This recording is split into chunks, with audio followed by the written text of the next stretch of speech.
Hello, my name is Annie Lee, and today I am going to discuss 3 ways to escape an abusive relationship. 1. Embargo any excuses to stay. 2. Execute an escape plan. And 3. File for a protective restraining order. According to the article, the woman killed on one day around the world by a study put out by the United Nations Office on Drugs cited 50,000 women around the world were killed by partners or family members in 2017 alone. How many of you have heard stories of a domestic violence situation either done to a family member or acquaintance? You know what it is and you know what it looks like, but do you know how to get out of it? Yes, this is a sensitive subject and you'll never imagine it to be your story, but there are those who are secretly suffering, and I am here to address 3 steps to getting out of an abusive relationship. 1. Embargo any excuses to stay. 2. Execute an escape plan. 3. File for a protective or restraining order. My research for this speech was found from sources I've used when I needed help to leave my abusive marriage.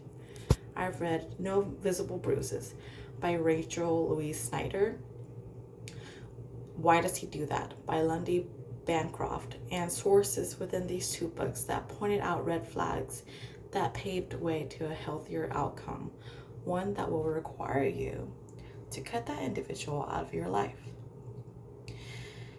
To escape an abusive relationship, we must begin with the end in mind. Embargo reasons to come back. Embargo reasons to come back and excuses to stay. No woman, in any case, has ever left a man the first time he behaved abusively.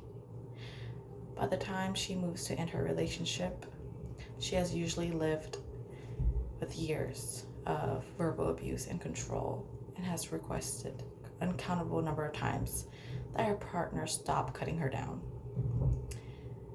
Studies from the articles of the Information Architects of Encyclopedia Subtext Domestic Violence have found that mistreatment of women by abusers tends to continue for a substantial period after separation and commonly escalates to levels worse than those when the couple was together.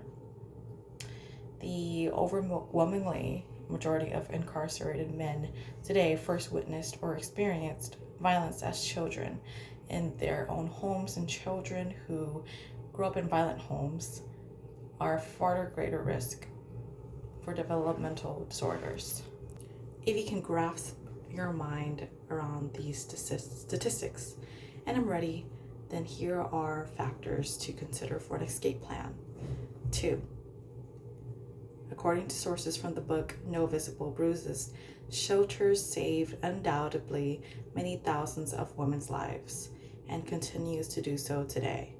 Over the course of 4 decades, the shelter movement expanded, and today there are more than 3,000. The National Domestic Violence Hotline has a database of 5,000, but this number includes both shelters and domestic violence agencies. Seek assistance from a program for abused women where safety plans can involve in 2 different set of steps.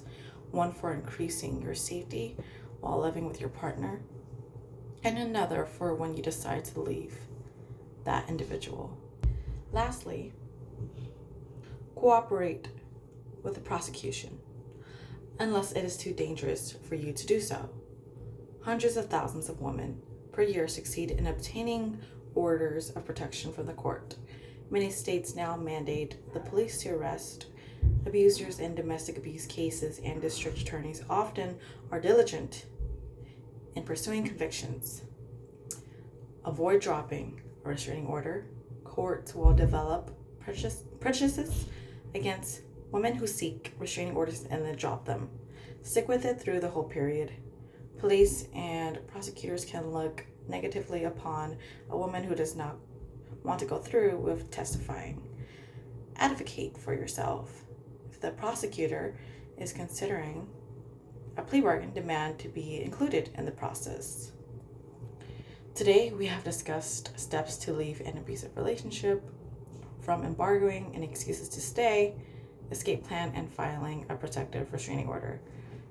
Every woman killed in the United States for domestic violence homicide, nearly 9 are almost killed.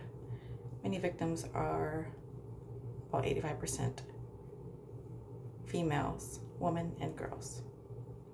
I hope today that can wake you up and seek help that you need.